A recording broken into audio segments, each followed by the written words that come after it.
eza kaka makanisi tozo kabola. Eza kaka makanisi tozo kabola. Eza kaka makanisi tozo kabola.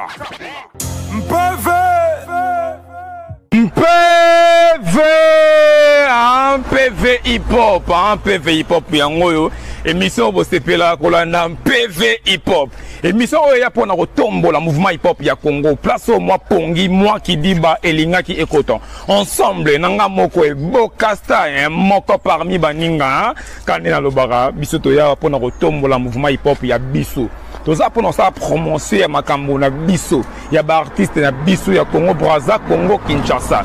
PV hip-hop ya lelo toza bongo na Steve No artiste moko ya kafu ya salara pe vraiment mama minene na rasa moko muto abo yango azate ensemble na yeto kotisa ye poto beta ba vraiment solo o etali mouvement hip-hop ya Congo ba vraiment solo ba actualité o ezo gangi sa vraiment ba to mikolo yo mutu akobo yango azate yango ndem PV hip-hop tika to pesa mbote na déclic zer le pape zer place azali to pesier vraiment ba mbote ebele parce que c'est un soldat o pe a tombola vraiment mongongo na ba critique belé aleka pe sala pour pesa toujours force na mouvement hip-hop ya Congo les pape zer en tout cas ba lo sako na yo Bruno Zinga du côté caméra merci à trop tozo koba tokotisa o ya biso invité Steve No PV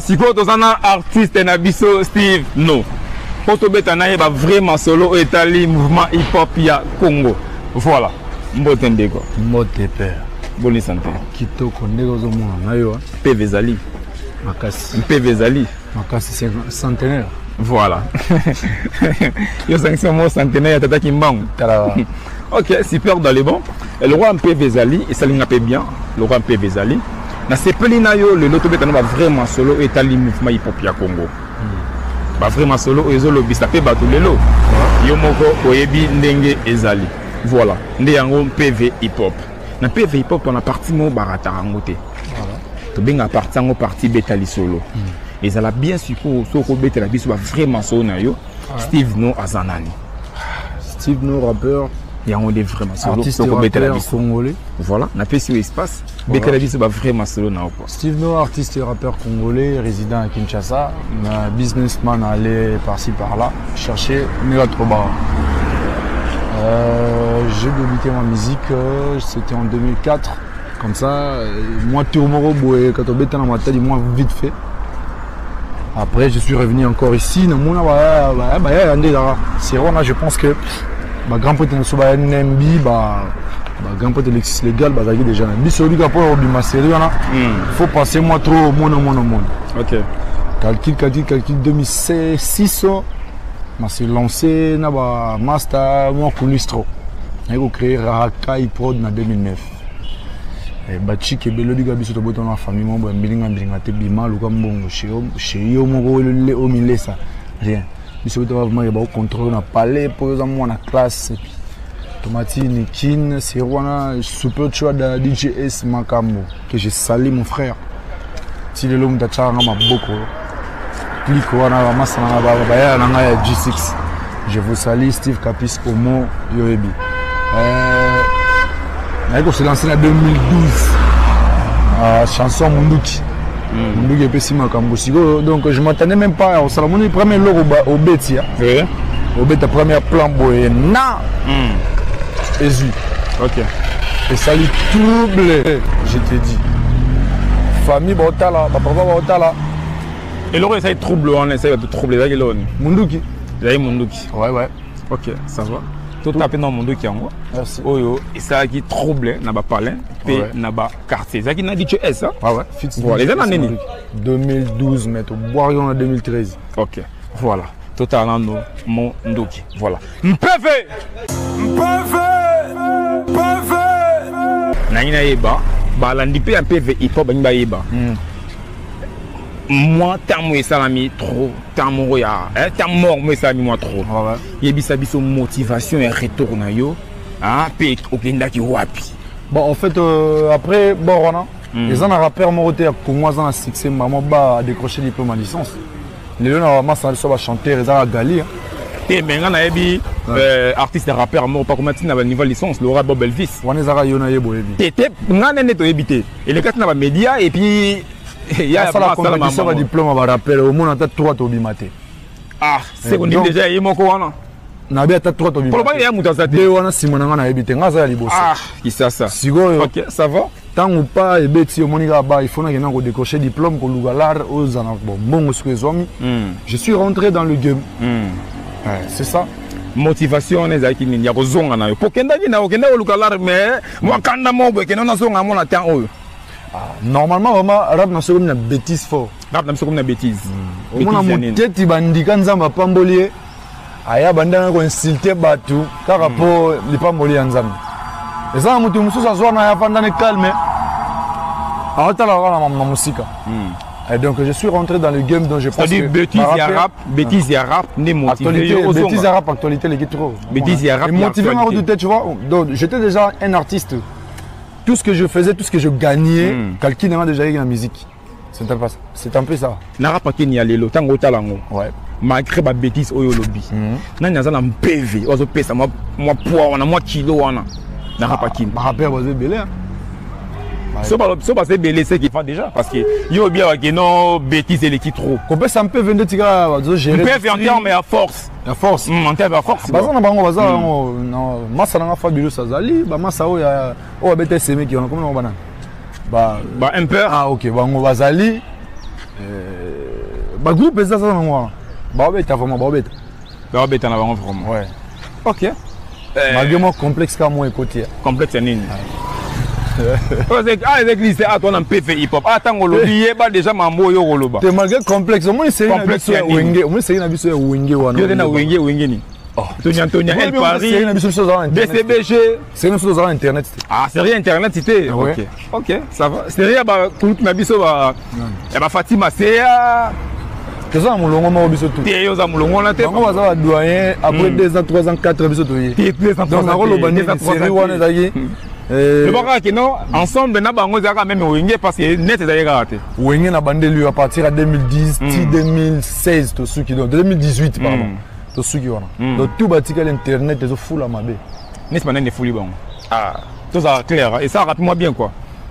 Yo mo yé bien plaire à 2018 et bon. Ngala ngoye baté aux amis placé non yeba plus kenga parce que yo artiste. Est-ce que ngala zara bona tanga bagomba bat. Na bito ko tanga. Publicité ko tanga, ça publicité. C'est de la publicité déjà donc na oh, mais ça il n'a pas mukete oyebi.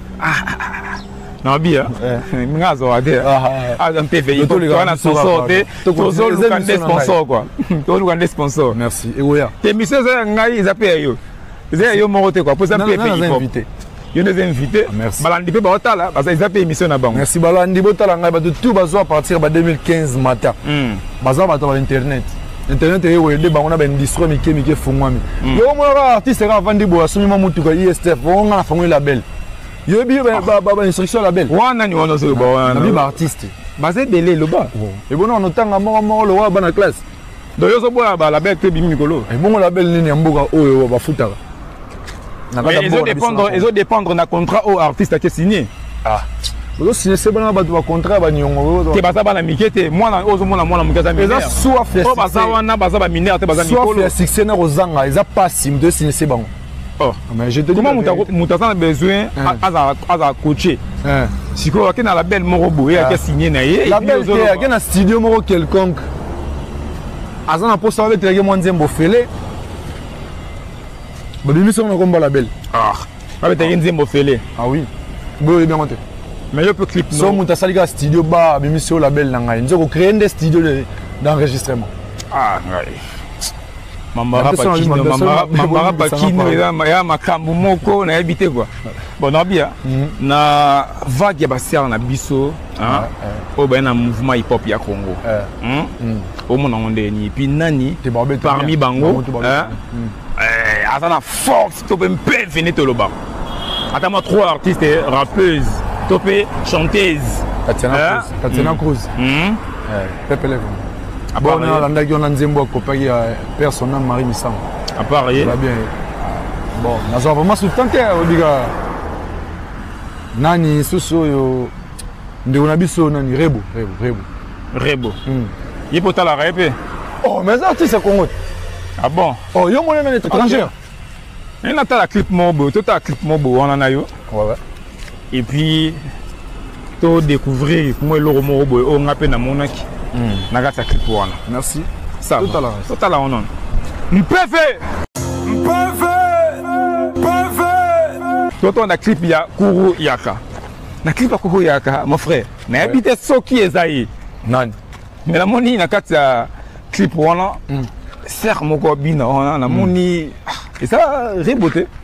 Ah wa Deborah. Yo na moni za rebo. Ngana eza Deborah. Obwende. Wa Deborah. Te na bia. Ils ont reboté za Deborah. Deborah wa pezo loba. Pour nga na bi Deborah te menga la moni za rebo. On est à Deborah alias. Deborah alias. Alias Rebo. Non, petit n'a sauvé ma carte Sibanine. Et bata non mon photo bien non. Bata la photo bon moi non na carte photo non na habité quoi. Mais Deborah. T'es mon frère. Ils ont Rebo voilà. Ah moi venir Rebo quoi. Dans la bien. Ils ont Deborah ndé akoma Rebo lelo. Yo ba te wana papa. Tika ba. So na yeba nga tunote. Eza Rebo. Oh, donc moi, excusez-moi, pardon. Ngana yebi Deborah mususu Rebo. Oyo asagi o azayi figurante na clip na yo wana. Eza ki Rebo. Rien. Donc tu mon na Rebo lelo ba te ka na clip non? Non. Voilà Deborah. Na bisio ezali Rebo. On a mon Deborah za mususu. Rebo pas un sous. Différence Rebo artiste, Deborah za figurante. Deborah za figurante, Rebo za artiste. Na mon arrivé sous temps. Deborah Kala. Fiki à côté na clip no Kala. Na ndenga koma lelo Rihanna ya Congo. Ba joli bita koma na ngona yango zo obi Kala mon la ke souté pour moi et pas espèce parce que moi série wana. Azayi mo mwana muki et puis voilà, on a ba 2015 na habité soit comme bon Deborah, merci Nendengo au servir Congo dans ma musique. Les lois c'est Rebo Migolo Makambo. Mbote et yango wana zimba ngoyo. Tout dans le clip ngo po. Au moné na bien po, on doit moné sous bien te quoi. C'est tout moné bien. Donc, comment on est ezakane Deborah?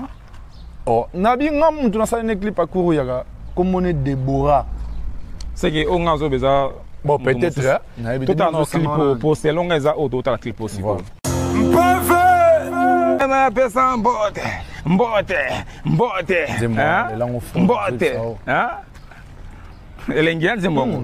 Bien. Bon, normalement, il faut comprendre quelque chose. On a tourné un clip na Deborah. Rebo, c'est une personnage. Deborah, c'est une personne. Ok. Faut comprendre. Donc, il y a des plans où il y a différents places. Donc, Deborah, avant Akoma, il y a moïté. Voilà. Donc, il y a moïté. Ndekonabiso ya moi si Deborah, azwa kombo ya Rebo, alekakana nous comme figurante panayo. Donc Deborah, alekaka figurante. Donc, il y a moïté Akoma. Rebo. Ah ok, donc à Chanza qui vrayé Deborah. Donc les lois comme Rebo zobini ça biso makasi. C'est rolo ba muto c'est rolo ba muto ak monise na clip ya liboso na bomo ina izayo je pense. Donc il do fulai. Il do pesa ki pe guana. Si on a fula Deborah, tu na fula Rebo. Na fula Rebo tu na fula de Deborah. Te kas na bi Deborah na oyo fula ki. Nde sala ki est motivé du côté Rebo et wana clip lelo aza Rebo lelo oya kala azaki Deborah peut-être quand tourner clip na biso nani ne peut ça pour ça comme musique même musicienne peut-être avec déjà musicienne moi je ne savais même pas mais à mon gars moi on a parlé et pourquoi depuis bané on a clip on est kota net c'est kota lelo on a 4 clips on a bimi ça tes kala au moins série na biso on a ba sera wenge c'est sans connexion ba rappeur nyonso ba ça ba succès lelo les insisté on est moi bien ba rappeur tout ba ça succès lelo ba ba petit na so na studio ba bengani mo do boya moi ça je pense yo mo za conscient vous comprendre donc série na biso on a déjà ezaka yo beta yo nani yo ga DJ ST mais yo c'est aux peu moi si mamuke vraiment voilà et puis que so bimisi yango sikoyo so obwaki baclip yango mikolo ezaka juste mpo odiembela mpe susu na mwa mpeve wana orebo azopesa mikolo riana ya Congo. Déjà quand on a niata munduki na DJS ba petit tout ba comment ba fan na ba rappeur lelo ba fanatique na zoka gasi na bango te bonga ka clip kaka na dévoiler kaka. Est-ce que lelo ko sepela pe ko beta mon featuring na ndeko Rebo. Bon les premiers mai tous en sorti à Masso. On comprend. Masso. Tiens Tuni soki toko mawana. Est-ce que tout comme on a pu moins featuring mon père Yona Rebo parce que déjà bon coopéra déjà moi kala. C'est un producteur à Chela to beta na biso ndeko na moi aussi. Donc il faut débattre là. Oui. Oh et bon de beta musique fait dans monde. Tes offres c'est ça qui yo proposé mais nous même relier l'art. Tes so sengi nzembo mo boye senga nini na c'est facile bon na luka. Ndeko na luka na komba ki Deborah na komba Rebo. OK. Donc on ça on appelle la Rebo. Et on va faire un featuring sur la à la dispo parce que na yenanga peut-être tout ça. Nous sommes dans le bureau, ordre azwaka donc c'est ça. OK. Ouais. Voilà. PV hip hop il y a auto chuté déjà. Ah musique siko yebisa biso ba nouvelle nini toro. Ouais, Masso. Toro zela siko. Masso. Qui nous a za bezo ba tokola na. Ah donc nous on est dans nzembo. Qu'est-ce que moi couplé qui pardon. Nake matolo. Te moi couplé on pena. Tu sois un petit couple, obligé couple pas mon repère ça boue. Tactique on va landi ba créer banze musu. Eh, l'originalité reste toujours. Mon collègue loco papa. Moi le qui ne commande so petit moi mon aniga. Moi il y a trop de gangsters dans ma caméra. Et l'obligé de comprendre. Qui ne comprend pas. Attends-moi refrain pas. Mais Zanzembo j'ai bêté déjà les premiers autres. Des vols Zanzembo non? Au lobby mais moi couplé. Qui ne baza maso. Azole qui satan na banganda ligola liso. Bakoma mukala bakama pona maso bele basili ba carrière pona maso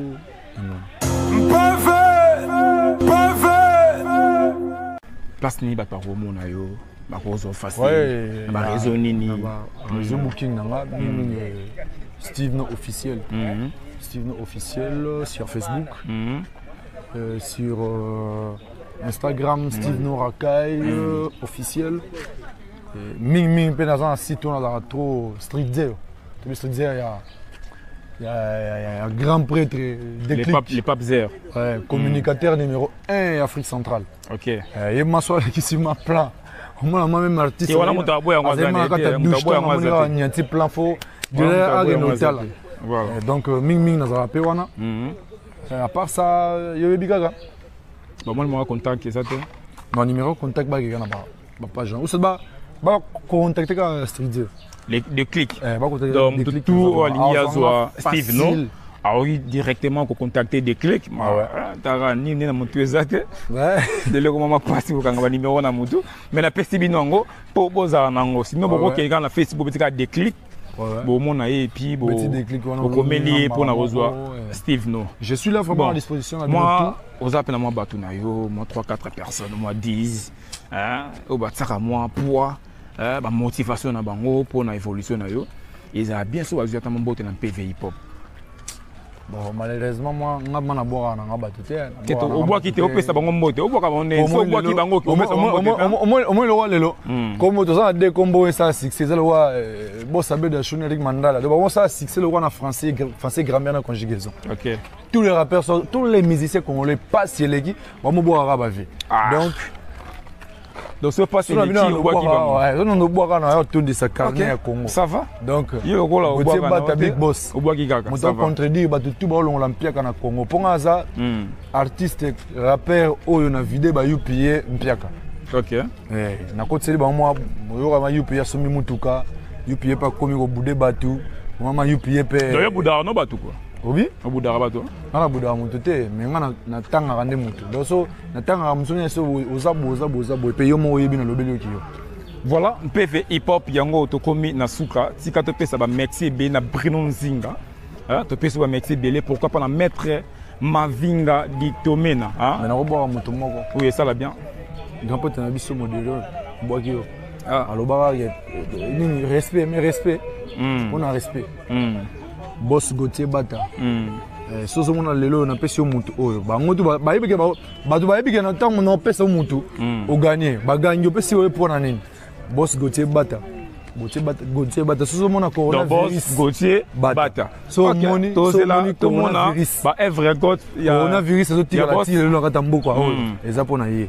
Voilà. Kulutunanga Orange Olenga Lokolo Lopaka honorable Jean-Jacques Mamba papa Ebeli Popo na pesio ba salam ebele hein. Kulutu les profs Romain Makunda na CCTV PV ezala pana yo parce que yondo sala biso to sala. Yango ndem PV hip hop. Respect des accords. Tous s'abonner vraiment, tous s'abonner na Eboka Style officiel TV na YouTube hein pour tout la ban PV hip hop malam hein tous s'abonner vraiment ebele benga biso ceux qui olingi to beta ba vraiment solo si PV hip hop. Voilà. PV